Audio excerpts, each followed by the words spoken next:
natin mga kaibigan yung isang Manny Pacquiao, kasing kilos at galaw ni Manny Pacquiao noong amateur pa siya. Panoorin natin mga kaibigan.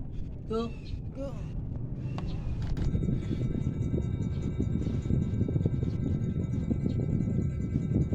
ayan. Ayan, kung mapapansin nyo mga kaibigan, ano siya, magalaw siya. Ganito.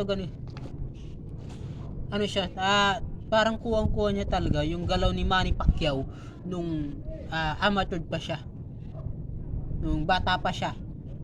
Diyang lalaki mga kaibigan na napaparood ninyo, kaliwete, bata pa, mga nasa 15 to 16 years old.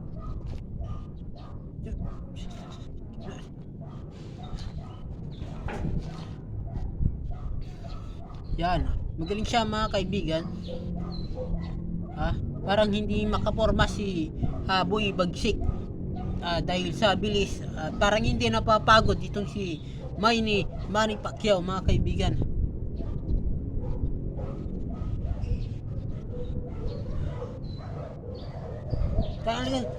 Sunod yung suntok niya mga kaibigan.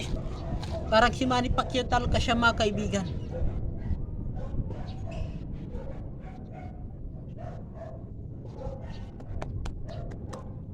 Ang galing niya mga kaibigan. Halos hindi makaporma si Boy Bagsik. Gumagano no mga kaibigan, ang galing.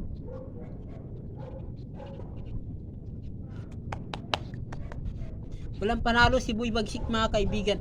Yun lang siya, medyo mahina lang yung suntok niya kasi bata pa siya pero yung galaw talaga, may galaw siya.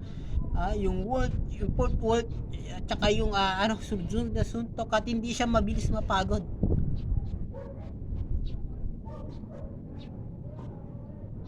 Ang galing niya mga kaibigan.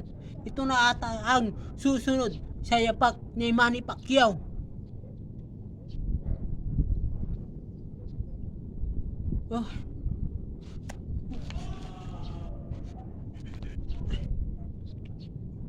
Ang galing mga kaibigan. Meron siyang potential na maging world champion. Sana ay ma-discover siya at maturuan siya.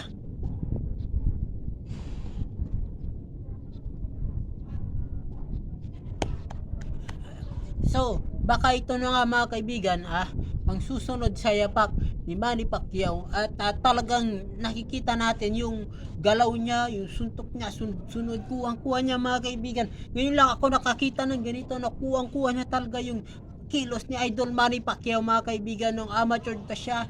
Sunod-sunod yan. Hindi siya napapagod mga kaibigan. Nakita niyo si Boy Bagsik ay halos hindi makaporma, hindi makasuntok. Kaya sana makilala siya at suportahan natin siya mga kaibigan. Shout out sa lahat ng ating mga nanonood dyan. Thank you very much. Yan po mga kaibigan. Manny Pacquiao, Manny Pacquiao pa mga kaibigan, the next 8 division champion in the world.